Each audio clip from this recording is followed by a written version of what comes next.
The I Only Listen to 90s Music podcast is a show for 80s babies who were 90s kids. If you were a No Limit soldier, then this is your show. If you believe that Cash Money is not an army but was a Navy, this is the show for you. If you and your friends ever tried to sing a song written by Escape, In Vogue, Shy, or Voiced Men at a talent show during middle school, this is your show. The I Only Listen to 90s Music podcast is a bunch of 80s babies talking about all the songs and things that we loved when we were kids and teenagers. So if you went to the skating rink and you were at a lock-in, this is the show for you. If you think that Tevin Campbell was the original Prince of R&B, this is the show for you. If you don't understand the conflict between Monica and Brandy, but you're kind of on Monica's side and understand why Brandy got punched, this is the show for you. Make sure that you tune in, subscribe, click the little subscribe link.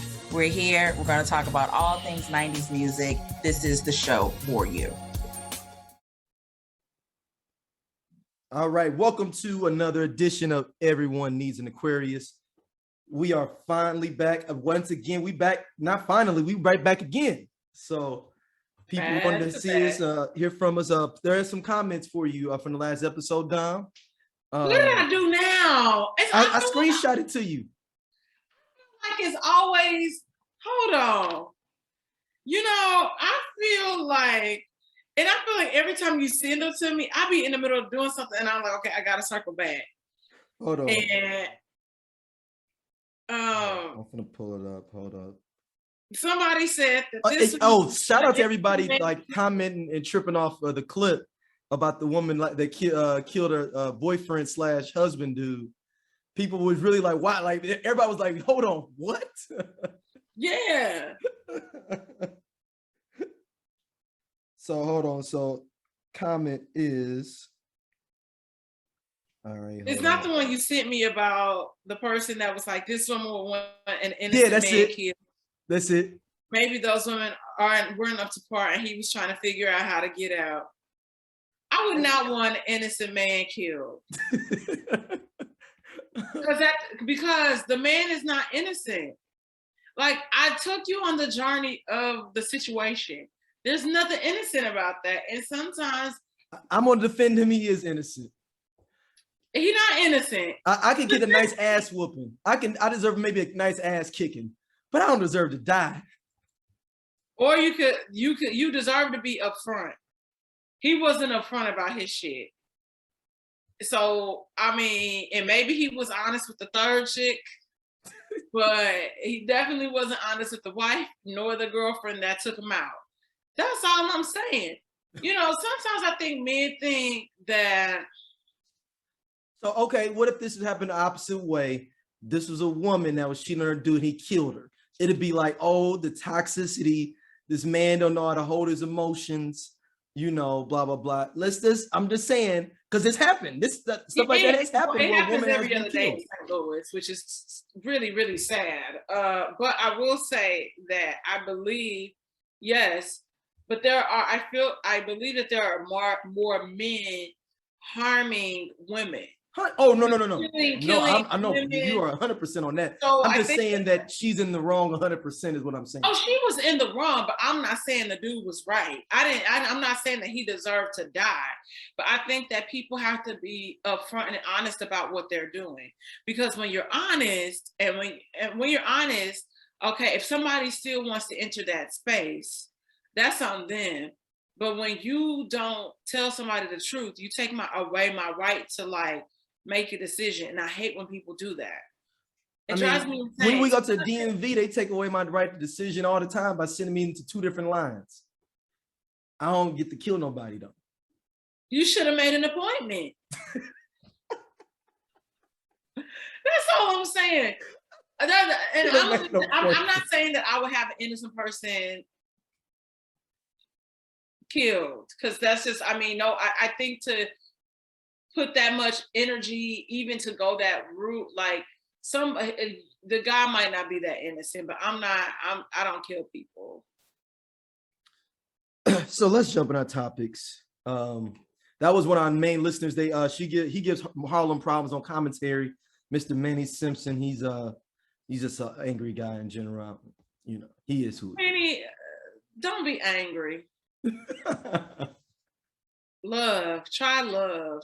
He's you should see how he come at Doja in the comments. Oh, everybody come at Doja though. Everybody come at Doja. It's like it's easy. He an easy target, so he got to figure out how to be able to. We got to teach Doja how to jump. We got to teach Doja to be super quick on his feet. I agree. Yeah, I agree. so and not letting that stuff get him caught with the deer in the headlights. Yeah, because that's what happens. And then, you know, Doja sometimes be a little more emotional. And that's not a bad thing. I love that men are, and you know, that men are trying to be more in tune with their feelings and emotions. But you know, hey, so let's get into our topics. All right. Shout out to Van Layton, and I forgot the other sister's name. The who? I said Van Lathan, and what's the other sister? No, Rachel. What is her last name? From the Higher Learning podcast. Rachel Lindsay. No, Rachel Lindsay. Yes, they have the Higher Learning podcast. Dope podcast. I check it out from time to time. And Van Lathan comes with a super hot take that I had to sit and think on for a minute. As soon as you send it to me, I wanted to immediately say no. But then I had to sit and think about it. And he said, is Brandy and Ray J, no, he didn't say is. He made a statement. Brandy and Ray J are this generation's Michael and Jen. So I sent that clip to you because we did an episode of Whiskey Sour called The Miseducation of Ray J. Right. And me and Blake were on there. I always talk about how Ray J comes back into the scene. It's like Ray J don't bother nobody. And then somebody has a hot take about Ray J. You know, like if you really think about it, Ray J really don't do too much. In hindsight, like we don't have any love and hip hop, we don't have any antics to go off of. So Ray J kind of actually has been low key for like a minute. And I'm not gonna say that Ray J and Brandy are Michael Jackson and Janet, because that would put them in another realm. And I don't think, now vocally, Brandy is there, but I'm not gonna say that it's the same thing. I'm not gonna say that, because I mean there's a different time when we think about just even to be on that level without the realm of social media. It's different. I don't think that, and even when I think about their relationship, and I know that there are highs and lows and different things that happen, but I don't, that's a huge comparison. And I'm not necessarily sure, and I'm a Brandy fan and I'm a Ray J fan. You know, I'm always here. I love when like Ray J pops up on Love and Hip Hop, because I don't know what I'm gonna get. You know, we care about the Scooty bike and Raycons. Like, that is one of the most amazing career. He is one of the most amazing career arcs in history. It really is. And he's an interesting being, but to put them up there.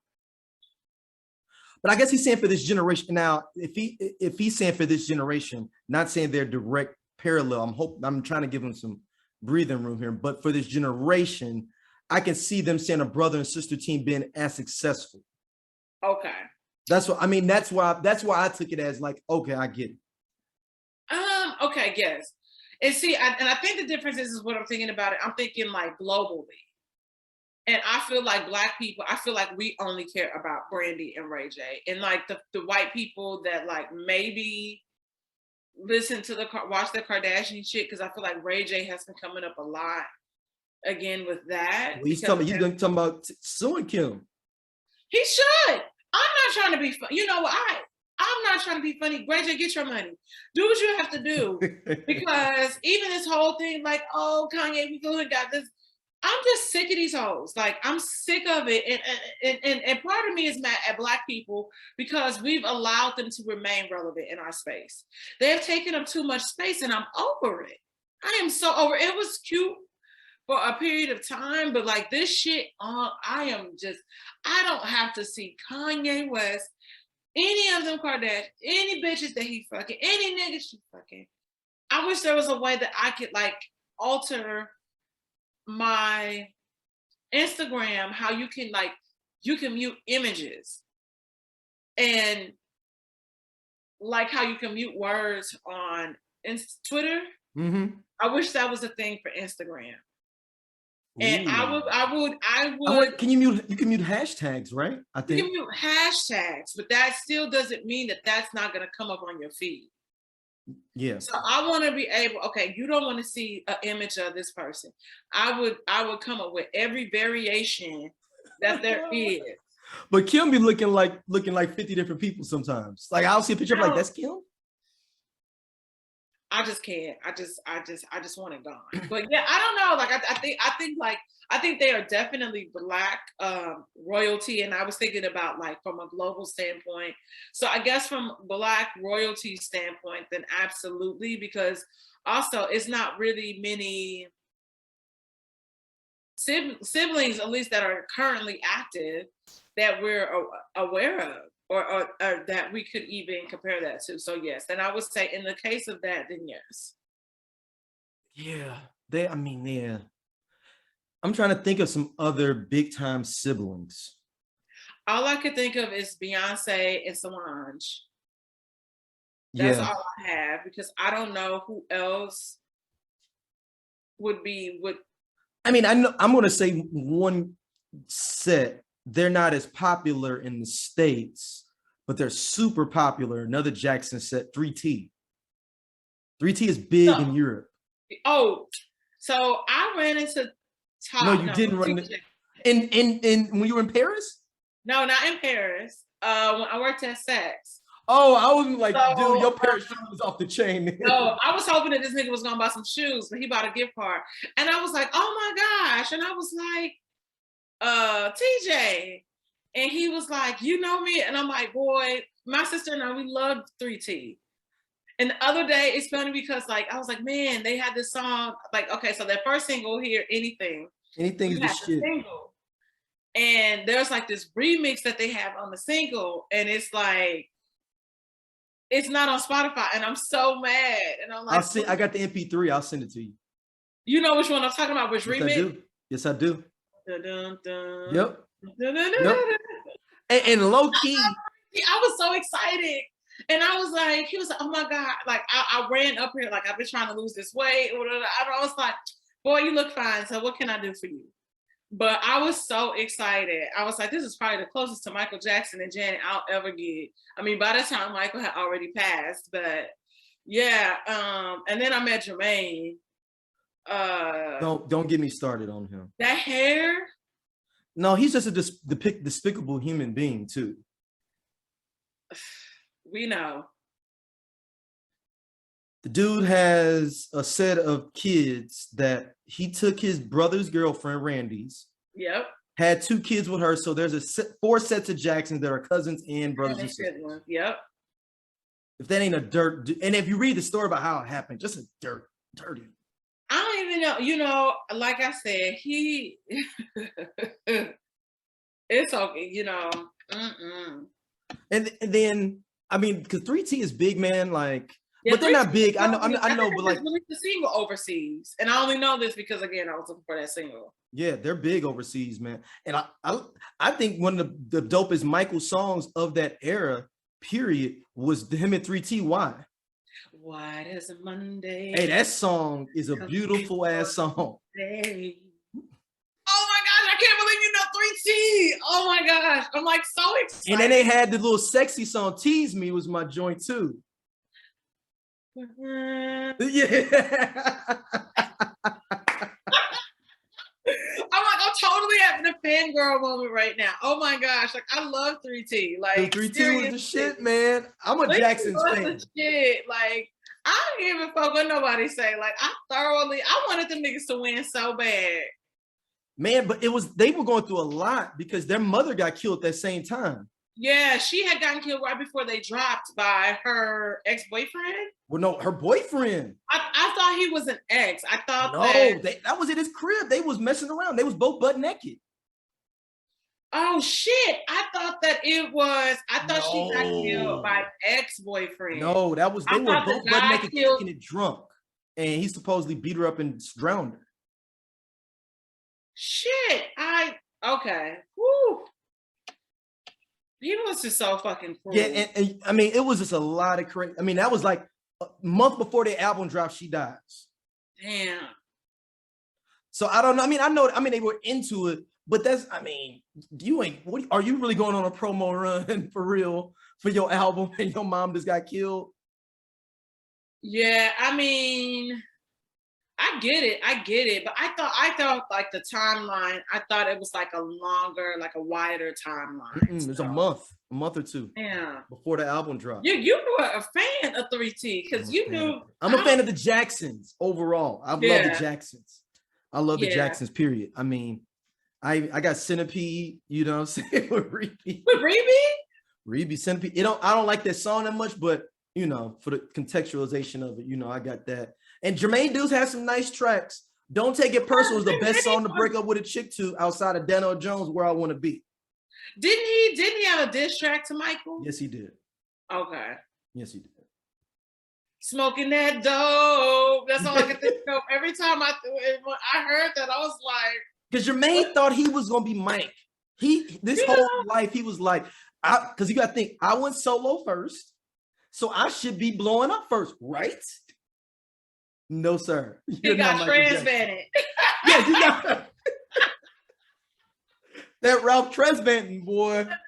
But you know, it's funny because like I think a lot of people love Tito. Tito's my favorite Jackson outside of Janet and Michael. Yeah, I'm like, a lot of people love Tito. I had a cousin that was named after Tito, named Toriano. So Tito's just a regular dude. Tito is a regular guy, but I'm like, a lot of people like, I love Tito. You know, I'm like, really? And that's how, like I said, like that's how my cousin had gotten his name. So I was like, oh wow.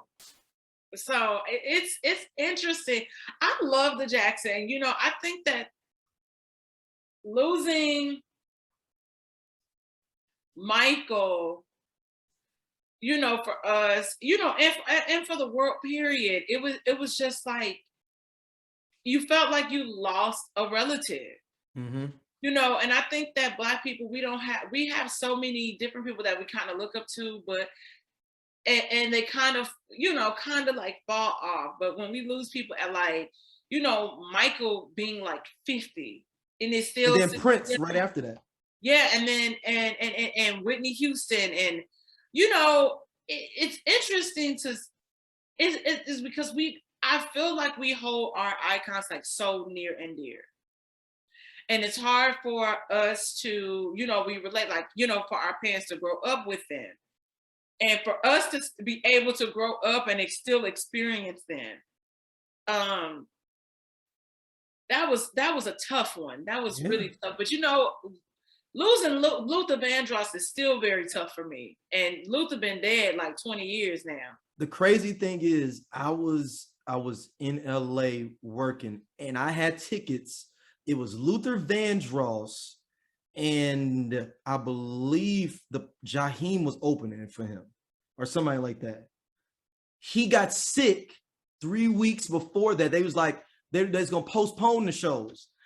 They kept our tickets for a year and a half because they kept postponing the tickets. And then at one point they was like, he's never gonna do any more shows. And then he died like maybe like 6-7 months after that. So it like took 2 years for them to officially say like, this concert's not coming back. Damn. I never got to see him live.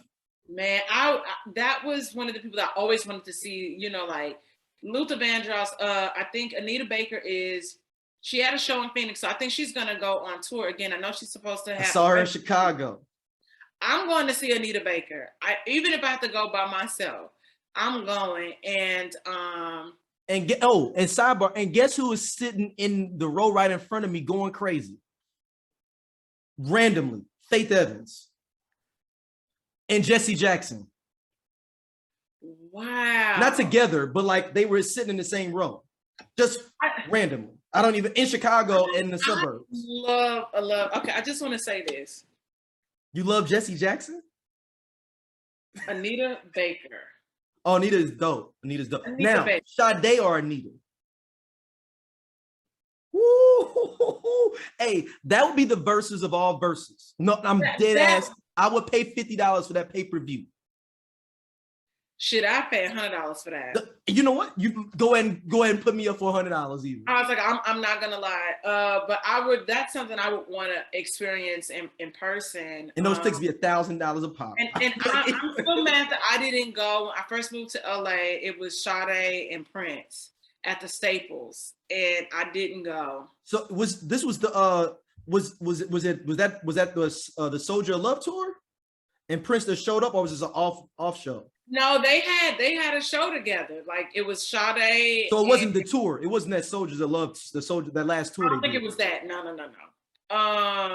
Because they didn't do a whole it wasn't like the 60 city tour. I feel like it was like maybe like 5 or 6 shows, maybe. Because I think it was the one where Prince kicked Kim Kardashian off the stage, like he pulled her up, and then I think it was that show. Oh, but right. Anita Baker is it's just one of a kind. That voice, with all my heart, and think about this: she birthed Tony Braxton's career unofficially because she refused to do those songs for the Boomerang soundtrack. Those supposed to be Anita Baker on those songs, on the song, the upbeat song with Babyface. Yes, I know what you're. My heart, yeah. And then Love Should Have Brought You. That was written for Anita Baker. That Babyface wrote those for her. You know, it's about you think about a lot of, we hear that happens in the industry a lot, actually. All the time. Like the Dream Week was written for Charlie Wilson. Wait, what was written for Charlie Wilson? SWV's Week was originally Charlie Wilson's song. Well, I tell you what God has for you. Hold on. What God has for you is for you. Yeah. Because I think I was going to actually put Anita Baker on and like start like cleaning my house or whatever, like dusting. And then I saw that she was going to have these shows and she has this residency. And I was just like, I have to see Anita Baker. Like I have seen Earth, Wind and Fire, like live when I went to like Stevie Wonder, all of that. So, like there's certain people I want, and I want to see Anita Baker live so bad. And it's just like, I remember I was too young, and this will come up. BT Kingsley has a show coming out called, season 2, Give Me 5. And we give our top 5 R&B artists, and you can compete whatever. And I tell this story about how my mom, I love the Body and Soul single. Okay. And my mom bought me that single. Now my young ass, I had no business singing that or knowing what it was. I just loved Anita. I love Anita Baker's tone. What have you done for me? Yeah. Ooh. Anita's. I don't think I ever let a nigga have me so heartbroken where I couldn't eat. Now, could not sleep? Maybe. But not eat? Shit. A bitch be hungry. And then you listen to something like Fairy Tales, you like, that's a deep song because it's really about a crushing of a fairy tale. And you like, because when you hear it, it sounds like real lighthearted. Doom, doom, doom, doom, doom, doom, doom. You get kind of like in the groove, but then you listen to the lyrics, you like, oh, this is a heartbreak song. This ain't about like you're giving me a fairy tale. Like, no more fairy tales. Like, I'm done with you feeding me bullshit. I don't know. I just have this undenying like love, like, and I believe that R&B is getting back to that space. Where we have artists like Lucky Day, and Jazz that are really vocally great as well. Because we kind of have that emo R&B right now everybody, girls are the soft spoken, and I'm like, nah, like give me some vocals. I think female R&B is trash right now, to be honest. I think men's R&B is holding it down better. There's some great female vocals, like Sida Bay is one of my favorites right now. Okay. What's my girl, man? She's got this song. Oh, I'm gonna tell you in a second, but I just think that maybe it's the whole Summer Walker thing that kind of, maybe that's what's, I'm just okay. not. So hold on. Here's the thing. In that type of vibe of a Summer Walker, that's what I'm like. That kind of like build is what I'm saying. I just don't like that. I enjoy my Summer Walker. I like my Toxicity music. I do enjoy, her. But there are, Victoria Monet. That's what I'm thinking. Victoria Monet is so her pen game, crazy. No, I love Victoria Monet. Like, I love Victoria Monet. That Jaguar album is cold.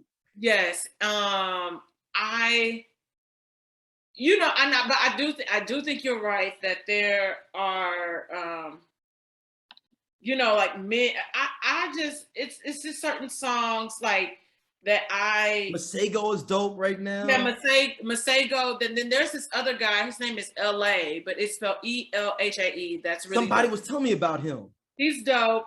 And then I like Devin Morrison. I don't know if you heard of Devin Morrison. He's on that song with him, Yams, with him and Masego. Oh, that's who that is. Okay. Devin Morrison is dope too. Yeah, his EP is dope too. I will say this, that I love Chloe Bailey, and I know a lot of people troll her. They don't like how sexy she is. I just haven't listened to her music. This is not. It's just. She has like vocally, her singles are. She has dialed it back, both with the vocals. But I'm waiting for her to give us a single where she really is like giving us what, because she can give. She can really give. Did you think it's because she was dating Gunna too, though? I was on Chloe Bailey Live. You said what? You was on Chloe Bailey? Did you ask her about? So before I was Gunna? trying to get it out. I was like, "So, girl, what's up? Who you dating? Who you loving? Who you want to be fucking?" And what did she say? Gunna? She didn't say. No, she didn't say. I mean, is Sleepy say Gunna be dressing? What he say like he RoboCop? I thought they broke up. I thought something happened. And he's just proportioned all bad for a dude. Just he dressed like a thought. He dressed like a thought. Oh, Alex Isley. Oh, Alex Isley's dope. Yes, that's Ernie Isley's daughter. Yes, I do know that. Yeah. Yes, I like her a lot. And then like Tiana Major is blowing up. And I like Leon Bridges. He's dope. Yeah. And then it's his sister named Kiana Lede. That's dope too. Oh yeah, I like her. It's some good R&B. I take it back. It's some dope female artists. That was a bad take from me saying that. It's a lot of because you have to also think too. Like we have everybody isn't a powerhouse like that.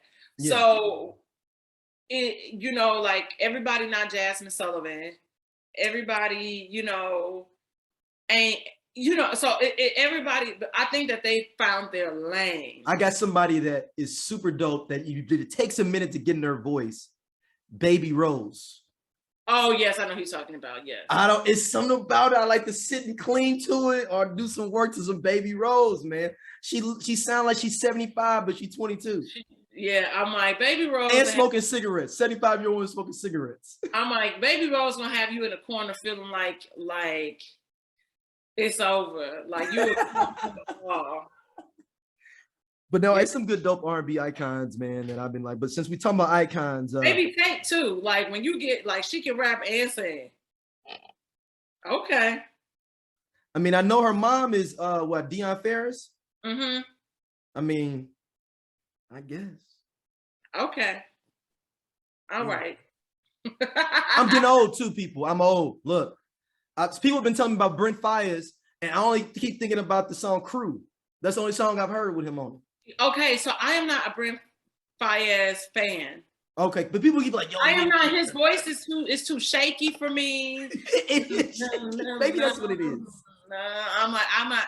And you want to know what's the craziest turn of events in that situation?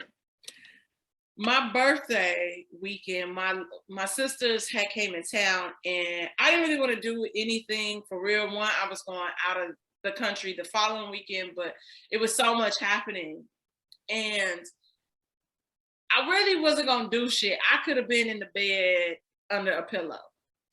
So I go out. I'll meet her here at the bar that I'm gonna go to tonight, that we always go to every even Tuesday, and it's packed. This is a dive bar. It is a speakeasy. It is behind a barber shop. To hear, tells me, oh, they're saying like Brent Fayez is gonna pull up. I said, Highland Park? Why? Like this is already too fucking busy. Who are all these people? We just normally are shit that we turn up and we get our group of people and turn this motherfucker out. Who are these extras? Next thing you know, Tahir's like, yeah, it's too packed. I'm gonna leave. I'm like, all right, well, I'm kind of vibing out. Then this white chick come over to me, and my sisters, they're like, oh, you want to meet Brent Fayez? You want to go to his table? You said you said somebody just sent a white chick over? Well, I guess it was his manager. Or it was, hold on, because that's funny. Hold on, pause. You just said somebody sent their white chick over like it was the representative. Hold that thought, everybody. I hope y'all all heard that part of the story. Continue, but that is hilarious. So I'm like, my little sister's like, oh, sister, can we go? Please, please, please. I love Brent Fayez. And I'm like, really? But this is a bar, right? This is a bar. So you're telling me you're inviting me over. I'm thinking it's a club now. You're inviting me over to your table. Like, this is a bar, and this. It is. I will show you. It's this section, like this room within the bar, and it's like like maybe like two couches, like a coffee table, like the fish tank is in the wall. It's like a fake phone. So I'm like, this is my bar. Like, you can't tell, This is my hangout spot. This is my hangout spot. I'm like, y'all doing too much. So we go, and so I end up kicking it like all night with Brent Fayez, and I was not pressed at all. And look, and you didn't even know his goddamn music. I know. Oh, you do? Okay. I know it well enough to know that it gets on my nerves. Like, I tried to get into the song with him and Drake. And I like the song Crew though. I ain't gonna front. I like that song with him and GoldLink. That's his. I just can't. It's not sexy to me. It don't make my panties moist. But that's me though. Yeah. Yeah. Since we talking about icons, B. Simone jumps out the window, says that the great, and I mean great, Dr. Martin Luther King is a trash man.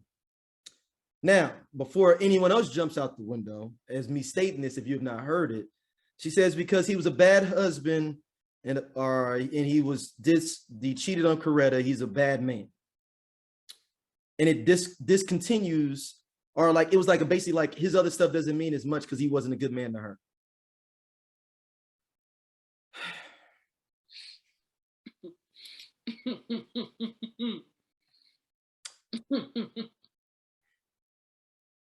Do you know that man died at 38 for our black asses could vote, could fucking do half of the shit we do right now?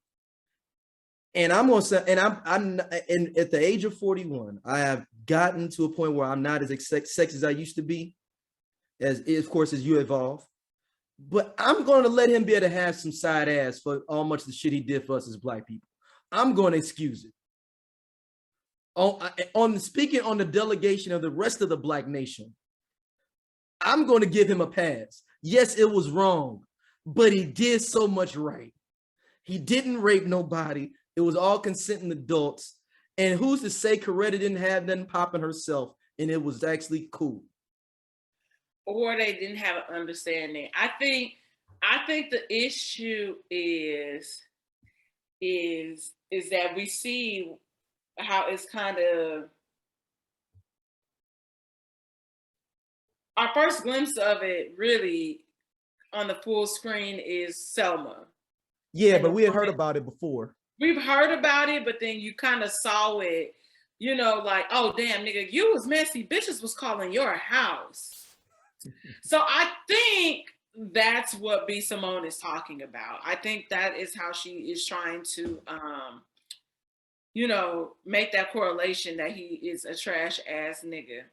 You know, like I hear all the time, like a lot of people didn't really care for MLK or what he, you know, like stood for, trying to be, you know, like nonviolent. And I think people forget that toward the end of his career, he was a little more radical, more in line with what Malcolm X was talking about. B. Simone, niggas is gonna nig.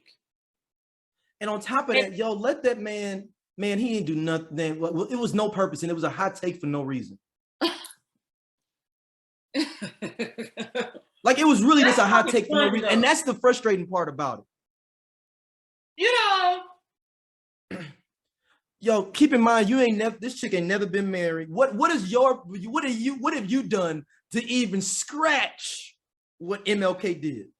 She's probably been cheated on. What? Okay, so everybody. So that's probably why. Did you speak at the March on Washington, B. Simone? You know, I don't. Did you write the letter from Birmingham? I mean, from Birmingham jail?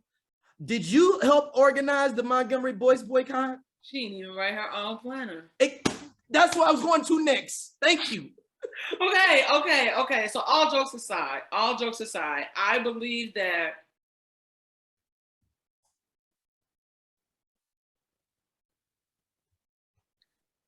women or people, when we find certain things out about people, I believe that for certain people, it changes the narrative. Like, there are certain things that I've disclosed to, you know, Doja about certain people. Mm-hmm. And he's like, I know you gotta be lying. Like, this can't be true, and blah, blah, blah. Because, like, people, you know, we feel like some sort of connection with people, or we want to model our careers and our lives after these so-called people. And which is why you have to live your life for you and do what you have to do for you. Because you never know. You know, a lot of people, they might have things put in place where it's like, hey, that shit can't get back to the house, and this can't get out to people. Don't embarrass me. So I think that's what happens. I'm not gonna go as far as saying he a trash ass nigga. What's the purpose in it though? Like, what's the purpose? What does it do? What does it give anybody education on it? It's not even funny. Like, I get it if it was like funny. Like, funny to me is the fact that I have a whole idea to think that it was a side chick in the room or whatever. He was going to take a smoke break because he was mad, and that's how he got shot. Fuck! Don't. No. He was taking a smoke break. But that's still fuck. Like, now that's funny though. It's funny, but it's like, fuck. Like, what if that is true? Like, what it could be, but I'm not admonishing him by saying that. It's just, I know niggas, so I just know how. Hey man, this chick in here tripping. I'm finna go out here and smoke me this cigarette real quick. Or I just finished doing something, finna smoke my little cigarette real quick. You know, even though he shouldn't have been smoking a cigarette outside, because in them days you could smoke in a room. So yeah. What's up, y'all? This is RVS. This is ROD, aka Rated R. And we are the We Coming For You cast. And we talk about pro wrestling from a black dude's perspective. Tell them what they can expect on this here podcast. Oh, we gonna give you all the raw and dirty and everything black from AEW, WWE, Impact Wrestling, and any other wrestling in between. If you want your wrestling unfiltered, uncensored, and you want it raw, you need to subscribe to the We Come For You cast. Right here on SOLC Network. He wouldn't have stepped outside. He just needed he could have just needed a breather. Yeah, or when his boys came by the room, was like, came over like, hey man, oh dang, you got curling over. Okay, hey man, pop outside and holler at me real quick. And he took a cigarette. Don't get me canceled, man.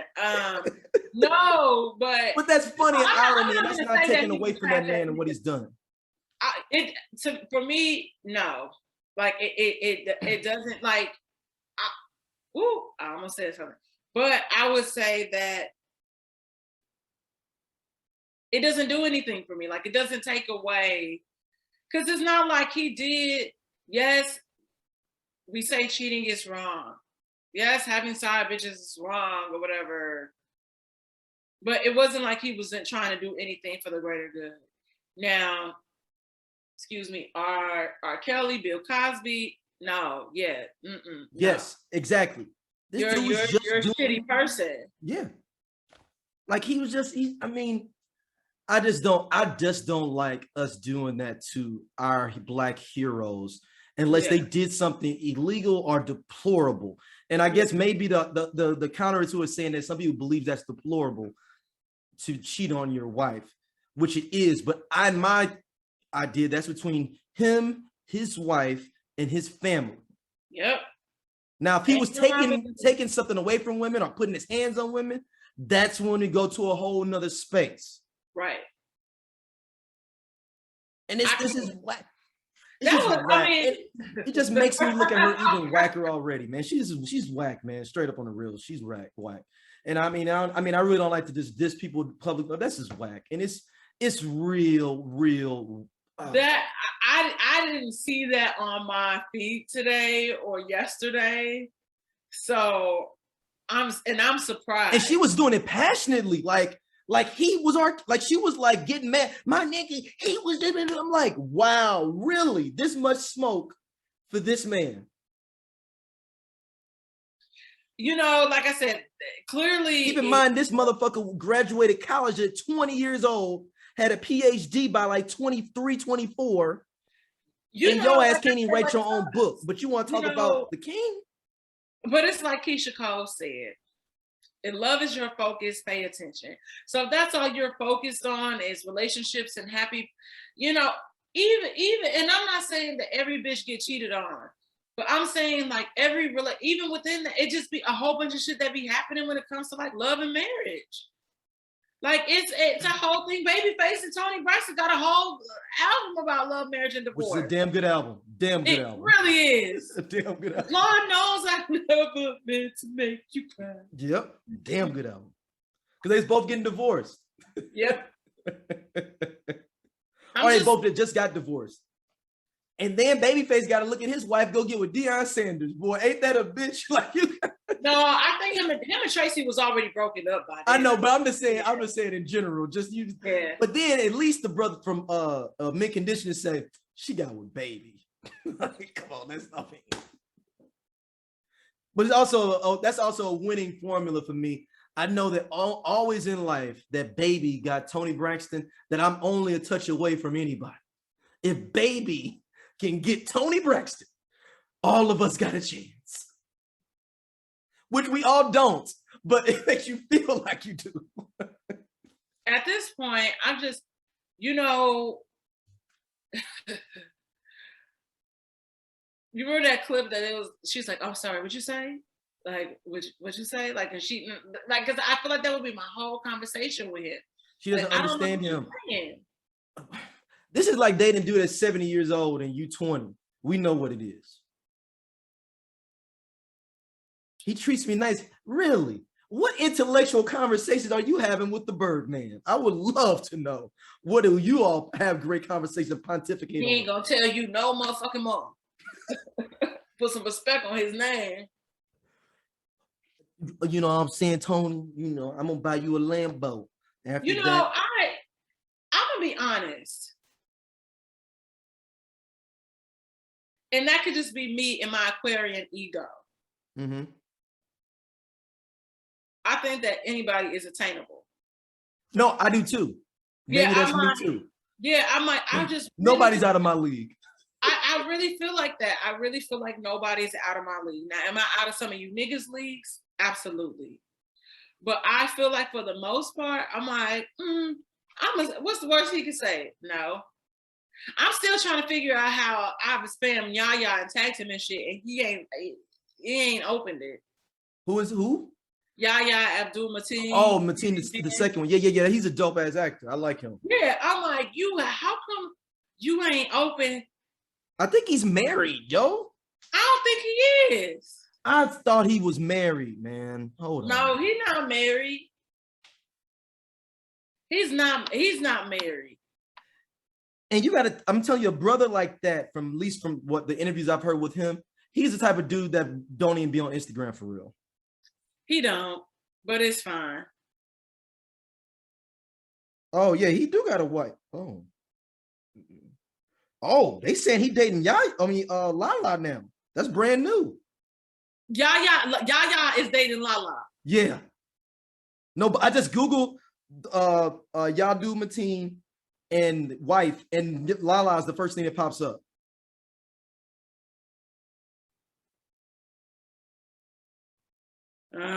Maybe. Definitely attainable if that's the case. Stop it. Now you even more mad. Like, I'm sorry. Aquarius is, I will say this. I believe that we just have this air, well, clearly, this air about us. And when it's like, when I'm coming into the room, I don't know who's gonna be on the other side of that door, but I'm gonna come up in that bitch like I own that hoe, like for real. And I'm then I don't even want to talk to any of y'all at the same time. Listen, and I'm just like, hey, what's up? And then somebody say something, I'm like, not you, peasant. Not you, peasant. But I think, I'm sorry. I think I'm the shit. Like, I literally, like, I told you today, I said, this is what I'm going to do. Hopefully this doesn't take this long. I literally went in, I shot for 20 minutes and was done. I was like they asked me, my homeboy was like, oh, did you want to like do your makeup or changes? And I said, the fuck, like I'm ready. I look like this. I'm busy. You busy. I don't have time. Like, and that's not on cocky shit, but I was just like, I know my angles. I know what I need to do. You got other people coming through. I knew I had to do this. And then it was possibly, well, now I have to be somewhere at 9. I thought it was going to be somewhere at 8. It worked out. I'm like, I came home. I watched an hour of basketball. I told my sister, I was like, oh, this is gonna take like about 20 minutes. And she was like, okay, bitch, like I'm like, that's what I'm saying. Like, this real though. Feel like that. And that's how but you still gotta get them from Lala. You still gotta get them from Lala. And I'm gonna investigate this because now y'all do my team. Wait, hold on, I got legs and hips. She's tall too, though. Body, I don't know if she's body. Tall. Lala's a bad chick now. Don't get it twisted. Legs and hips and natural body.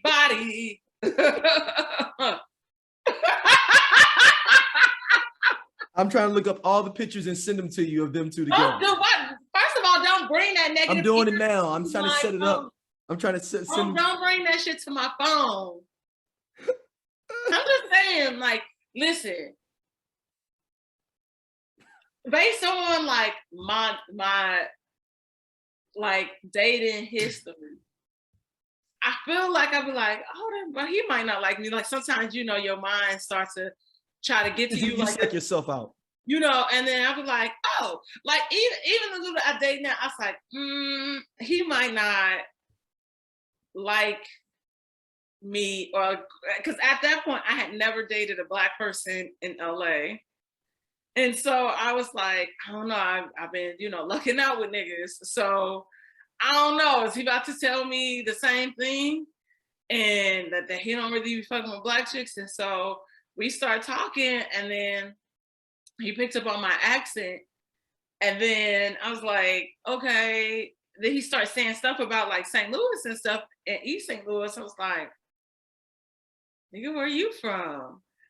And then his family ended up being from St. Louis. I was like, oh, you about to be my husband. I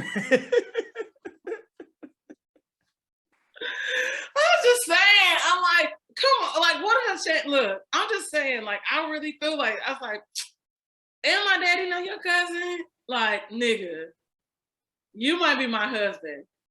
Hey, look, it's something special about people from St. Louis, man. And people need, and can you say that one more time? Because people be trying to play with us. I feel like it's nothing like somebody, especially a St. Louis shit, like man.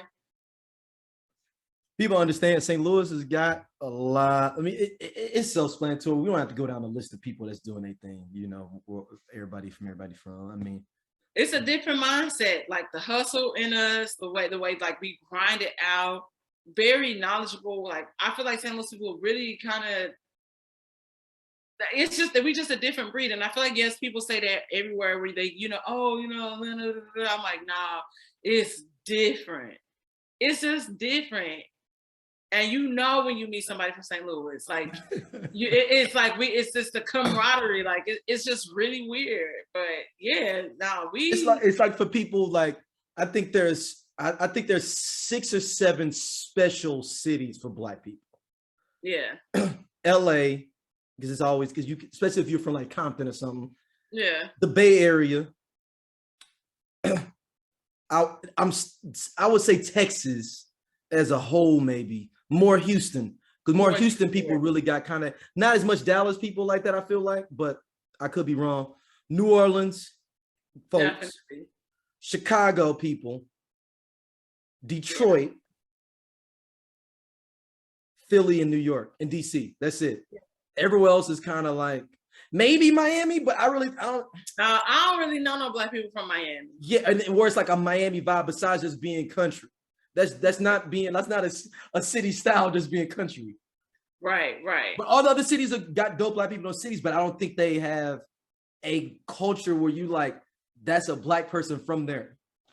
Yeah, I really feel like, and that's no diss to any other city, but nobody says like, yo, that person from Indianapolis, I know that. You don't know, like that's not a it says no one ever. So right.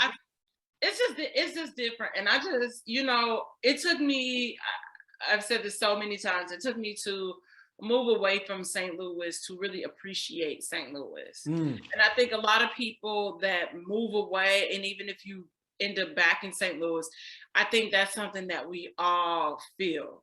Like we realize like it's nothing like this. It's just the industry does not support the dope talent that comes out of here, and that's the bar none of why the city is in a fucked up position. Yeah, and hopefully they figure something out with that. You know, I know that there are some people. It's gonna take a while though. You know, and St. Louis is never gonna be Atlanta, people. St. Louis is never gonna be LA. It's never going to be Chicago. It's never going to be New York. It's never going to be DC. It's never. You know, if that happens, that's dope. But I think that we have to get the infrastructure put in place first to really even try to. These niggas can't even figure out the shit with the fucking trolley, man. So it's not happening in our lifetime, maybe. There you go. There you go. We won't be able to go to the club. Oh, it was a Club Dreams here in St. Louis, but we won't be able to go to a club in DC, like a DC club in St. Louis in our lifetime. And if it is one, we'll be 75. Yeah. So this was something interesting you did tell me about. This TD Jake's daughter kidnapping children. Now, okay. I'm going to have to Google this. So this story is about Cora Jakes.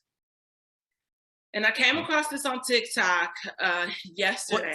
Does TikTok deliver news like this now? Like, I mean, everybody be like, yo, it started on TikTok like, and then it became a news story. It's like CSI.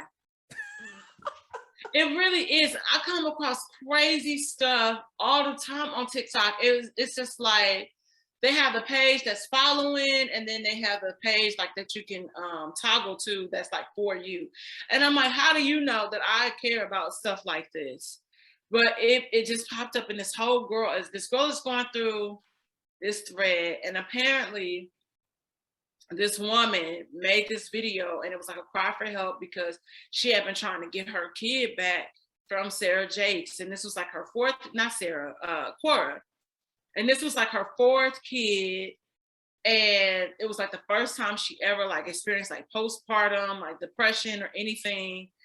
And she pretty much was like, Cora and her you know, now estranged husband, because I think he in jail for some crazy shit. I was just going to mention that as I Googled. Go ahead, keep going. Pretty much like cornered her, like literally, like when I say they physically cornered her and like made her, like they like recorded her saying like, oh, like you can have my baby or whatever. I don't have the mental capacity to like, you know, all this bullshit, because she was afraid.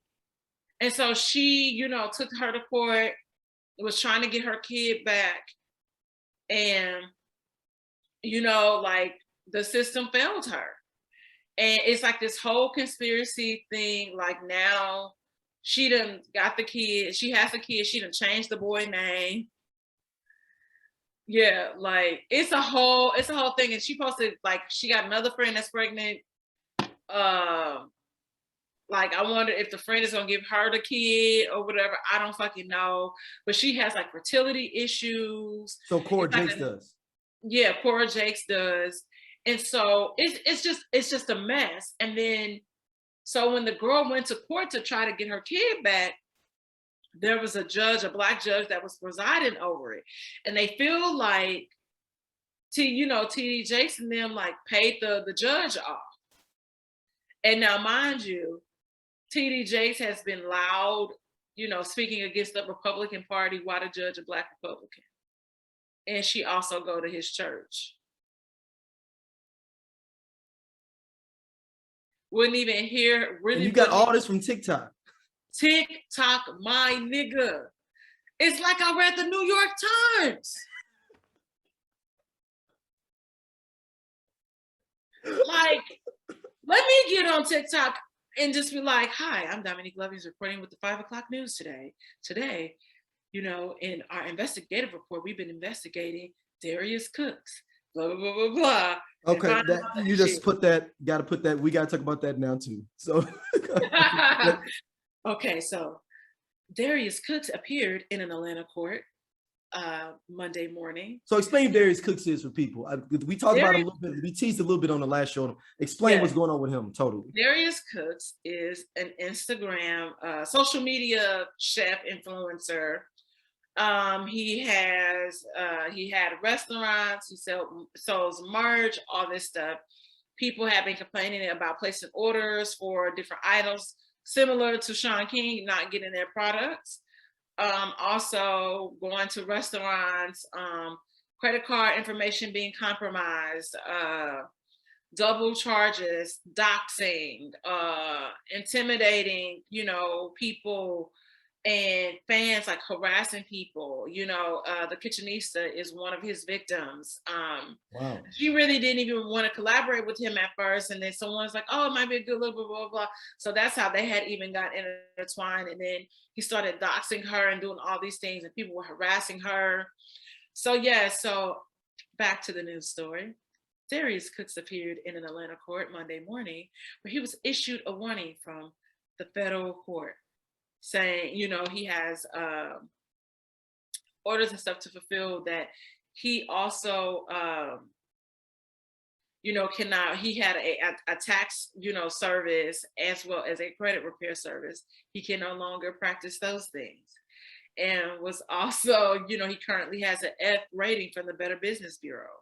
So he— Damn, hold on. If you have an F rating, don't you just close down your business? Like they shouldn't even let you have it. Like if you get to an F, it's like you are a failure. They are giving him the space to repair his business and to, you know, implement better practices. Otherwise, they're shutting it all down. I don't even know who you are, brother Darius Cooks. It's not that important to be famous at this point. If I'm you, I just need you just need to fall out. Just fall back. Just fall back. That fame is a hell of a drug. Just fall back. It ain't worth it. Go get you a regular cooking job at Houston's, and you know, just build yourself back up. And you know, here's the interesting thing too, is just that he could have just solely cooked and put recipes on Instagram or Facebook and shared them, and people would have still engaged with that. Like, it gets tough, like coming into business and selling stuff. But it's like, you know, you have to have people that you can rely on and help. You cannot do that on your own. But a lot of people also don't have like good intentions, period. And I don't think this guy does. But also, this is another thing. People don't understand how, number one, how to delegate correctly. Two, everybody's got to be the full boss. Like, I got to run everything. I do everything with it. It's all me, chief. I know how to do the marketing, the operations, the finances, the QuickBooks. I got it all, cuz it's on me. Nah, bro. Ain't none of no real boss is doing their own accounting, their own marketing, their own operations, their own logistics, their own like shipping the product out. They have people they pay to do that, or a team. Unlike you, B. Simone, who just plagiarize people's books, and then you come out here talking about the great MLK. Legs and hips and body. Oh man, that just pisses me off, man. Listen, that damn song is in my head like candy. Where's the full song? What sign is B. Simone? Let me see. Why do I feel like I thought she was an air sign, but I'm not sure. Hold on. That is hilarious. You know, April 5th. So she's an Aries. Well, if you say how passionate she was, that's on brand. That's just still wild to me. That you're like, because he's a cheater, him fighting for equal rights for niggas, it falls by the wayside. Because if he was a great man, he'd have been good to his wife. We don't know nothing going on in a relationship. He'd have been good to Coretta. We don't know what was going on in a relationship, period. Yeah. What if we find out Coretta had a dude too, though? Are we just, what we gonna do now? Is there still Whoa Coretta? And Coretta had her thing cracking. He out of town in DC doing the March on Washington. It's a dude named Rollo that's been staying over. Not Rollo. We're gonna give her a little more credit than a Rollo. No, it's gotta be a regular dude. The other dudes as professionals at the March on Washington. This brother worked at the gas station filling up tanks, and he also filled up a tank. I am not doing this with you today. I'm just saying, it's got to be a brother that didn't go to the March on Washington.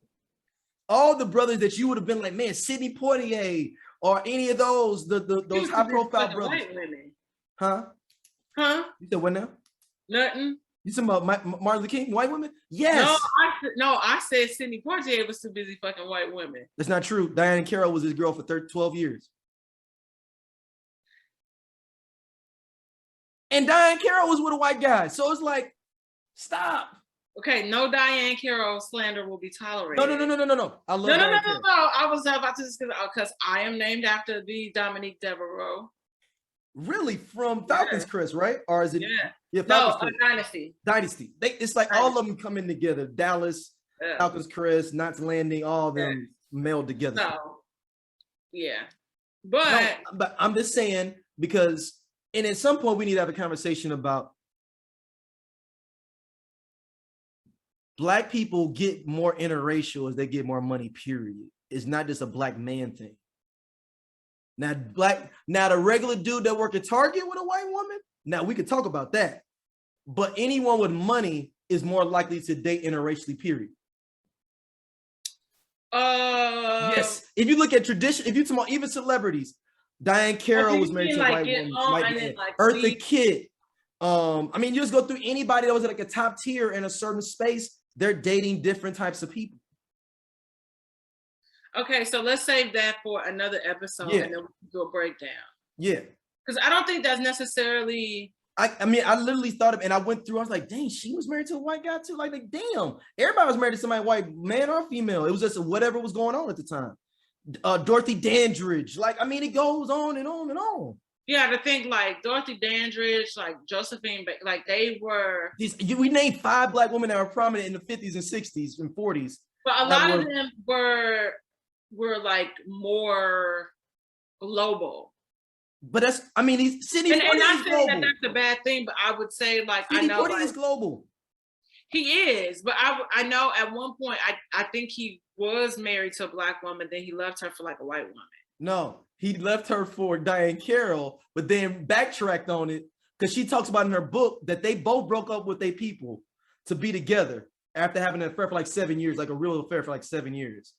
And then he backed out of it the last minute, but she'd already got her divorce. Niggas. And then got with a white woman, like right after that. And that's already messing with her on the low. Yeah.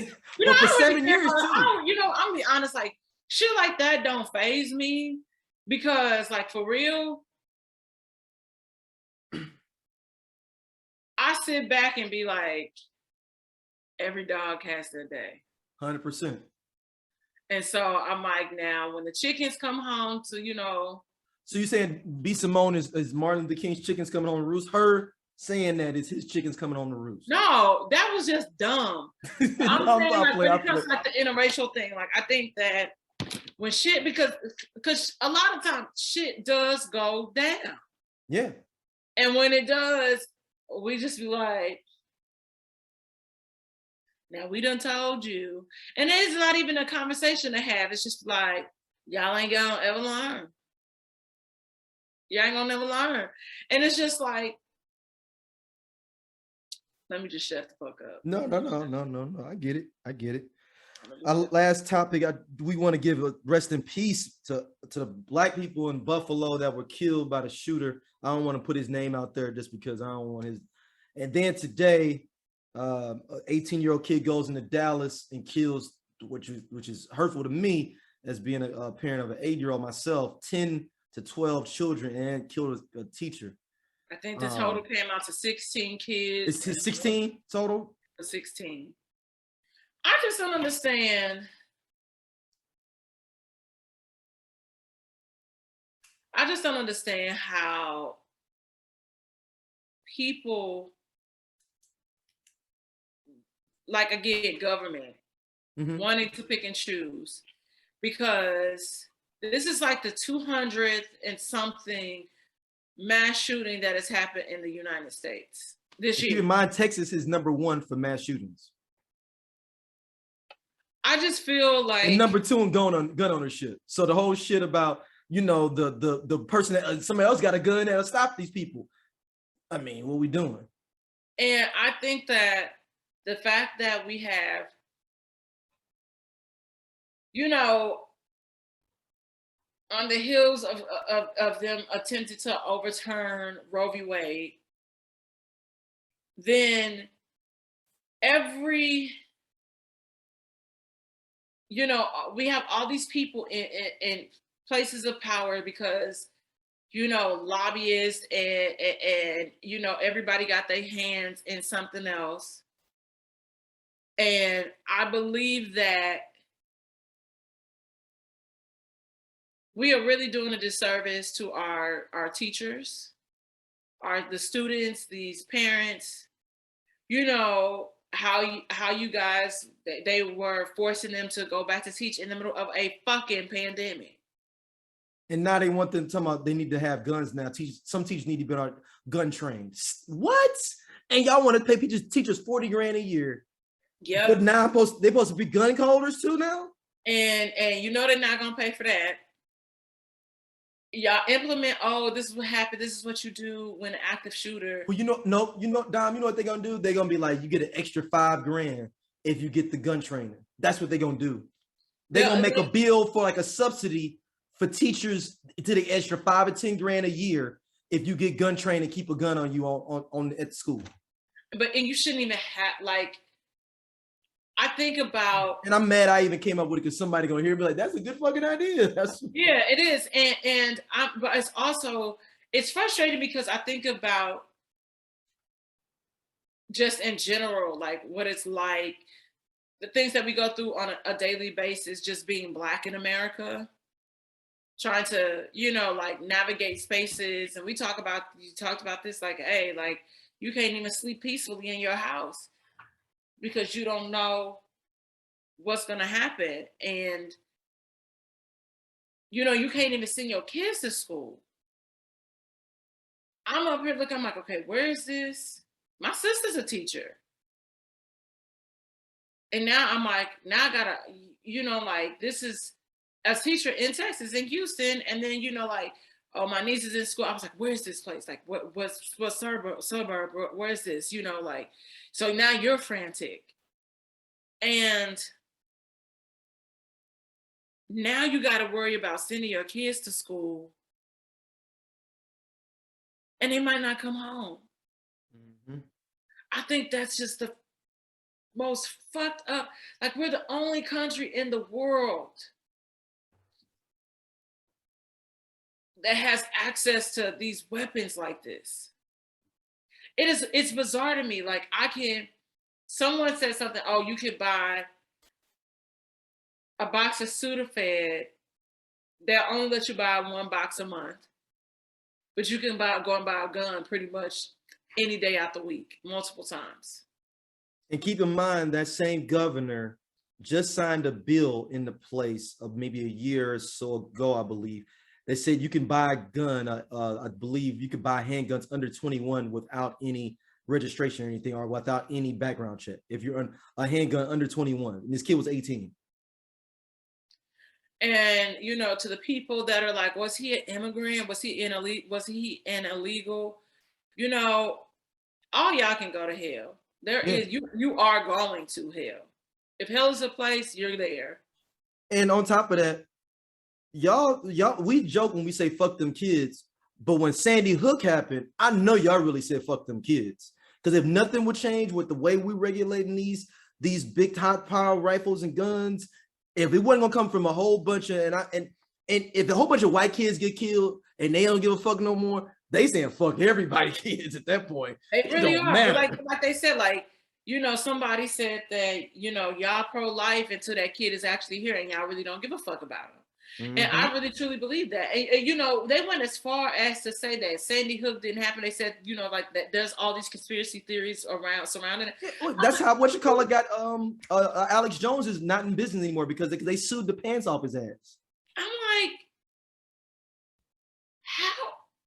who has the time? I can tell you one thing, and I know like racism exists everywhere. You know, but this shit with America, they're gonna have to figure out something. This bullshit, this is a shithole country.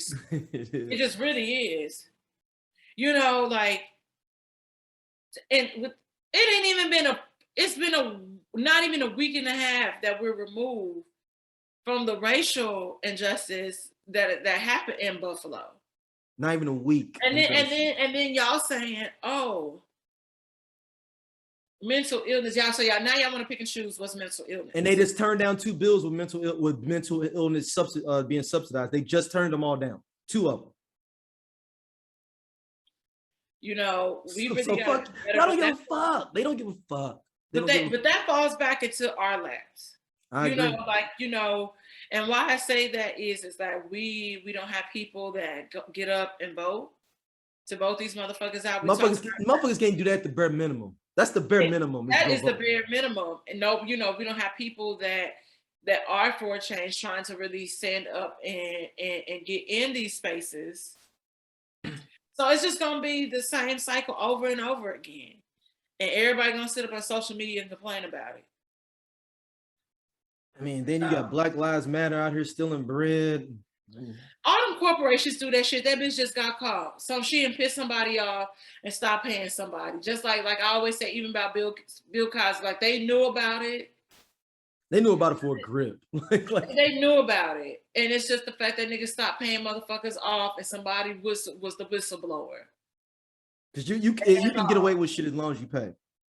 As long as you pay, because money talks. It's really that simple. Money talks. Because what that girl did, she didn't do nothing no different than any of these other entities. Now, what happens is that a lot of you motherfuckers got to stop doing shit as nonprofits. That's number one. Or you got to figure out a different way. You can't be moving the money You got to figure out how to move the money out of that nonprofit and not have it directly paying people from out of this nonprofit.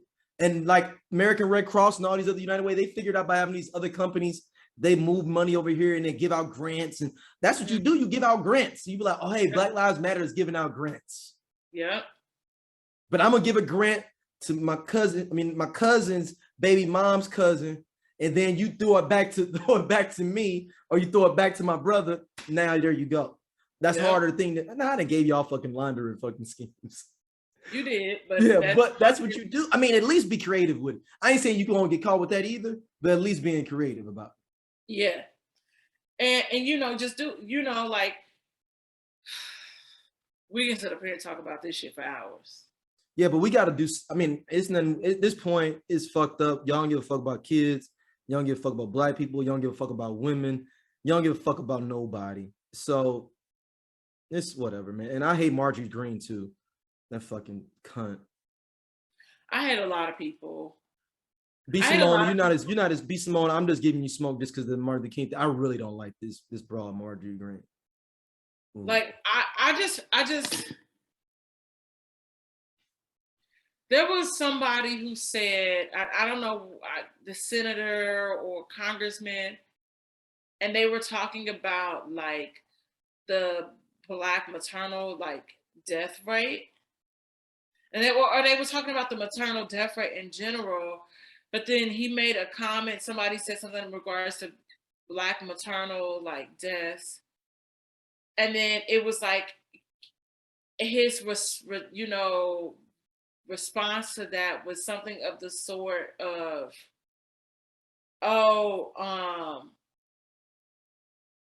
like as if it wasn't like a big deal.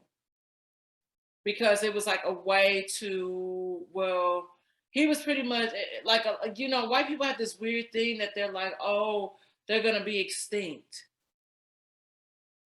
And I'm like, that's damn near impossible. I'm like, because y'all control, it's not like, oh, just white people just don't exist in America. Right. So that's why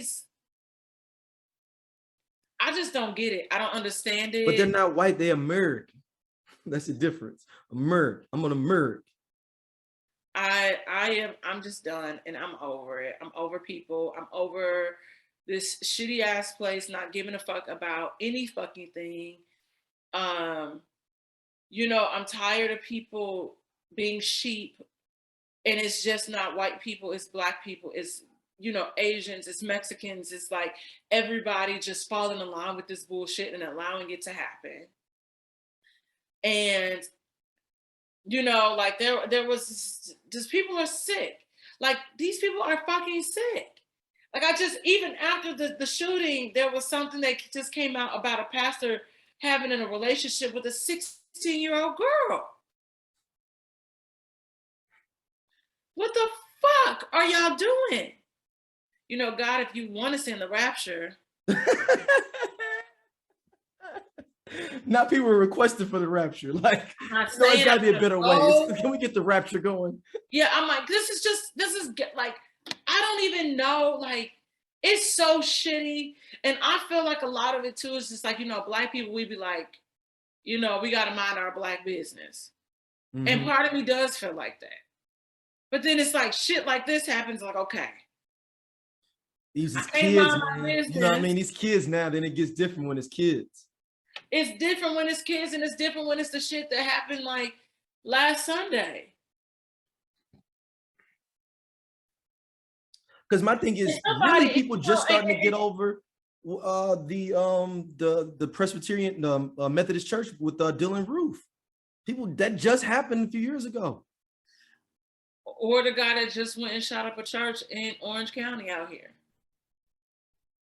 I just feel like this. Somebody got to stop being pussy and like say something.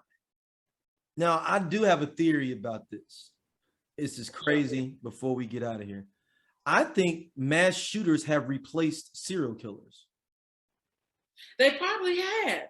Because they said the serial killings are down. Remember we talked about that when we did an episode, like the idea of it, because they are easier to get caught because it's like, oh man, we can just go on your searching searching for how to tie a woman in the closet. Oh, we got you. You only got to do 1 or 2 murders. You didn't get to become like a serial killer. Right. So now the way you become popular is you go in and kill 15 people and you get that notoriety of a serial killer. Yep. What happened to the good old days of Ted Bundy? Just where he just goes pick up 20 women over 20 years. Now you're just killing people in frustrating. It's just really frustrating and disheartening. And, you know, as somebody that wants to bring a life into this world, like I would love to be a mom one day. But then you think about stuff like this because you think about just the conversation that you have to have in general with your Black child. There's extra layers to try to keep them safe. And then now I got to worry about sending my fucking kid to school. Yeah, I've been thinking about how I'm going to talk to Xander about it. You know what I'm saying? Because I haven't even talked to her about anything with that. But it's like, shit, I'm going to have to talk to her about it at some point. Like, hey, this is what is going down, you know. And I don't do this to be overprotective. I'm doing this to save your life. And I think that's conversations that people... But think about how fucked up that is for somebody like a Sandy Hooker there to go in there with 2nd and 3rd and 4th graders kicking in the door, and these little kids just sitting behind their 2nd grade desk trying to hide or do whatever, and you just murk it. It's despicable. Like, you just have to...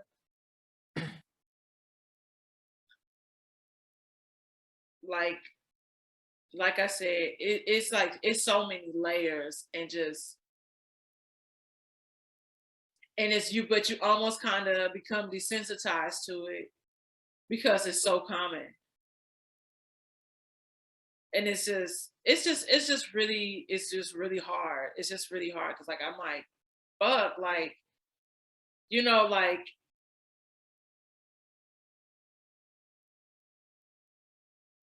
my heart breaks for those parents.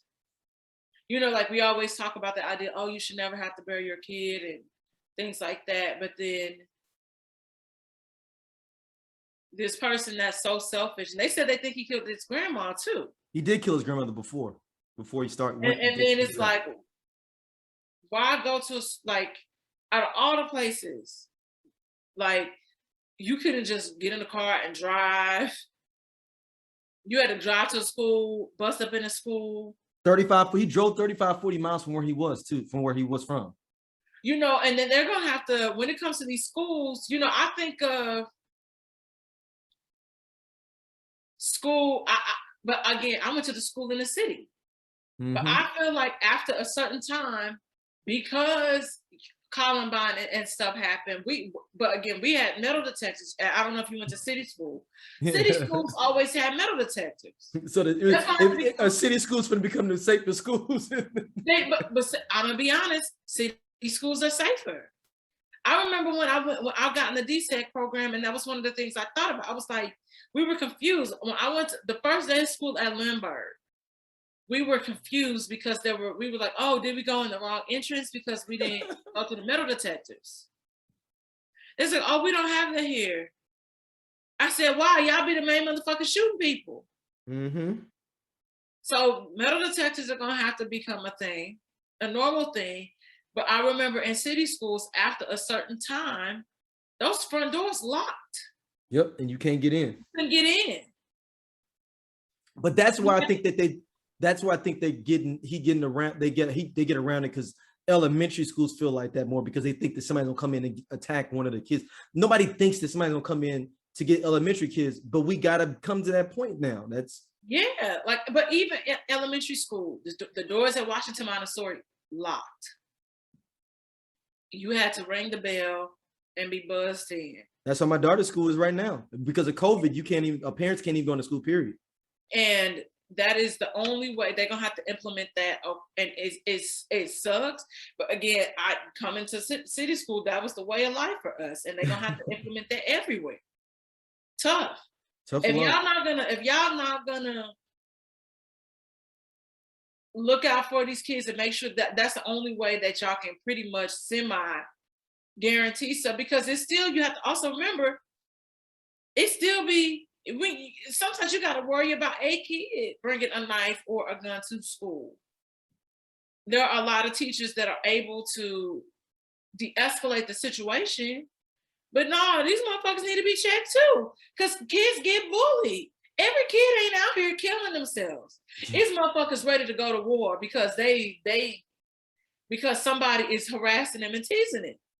So it's levels.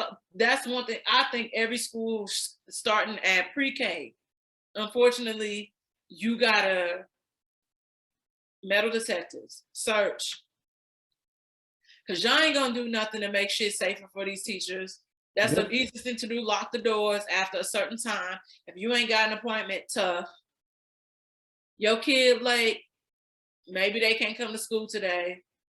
And I would say, yeah, they could be there late. You know, tardies happen, shit happens, people go to doctors, but you got to communicate that with your school. Yep, and you still got to buzz and let the only kid come through. And the kid only got to come. The kid can only come through, and maybe if they're young, somebody come down and get the kid from the front. Boom. And that's it. Cameras at the door where you can look. You ain't even got it. Okay, we got this. But you have to. It's strict rules. If you do not communicate with us that your kid has a doctor's appointment, that they will be late, or whatever it is, or that they overstep it, so call the hotline, leave a message. That is count. If they try to show up late, we are not letting them in, and it is absent for the day. Sorry. It's absent for the day. Yeah.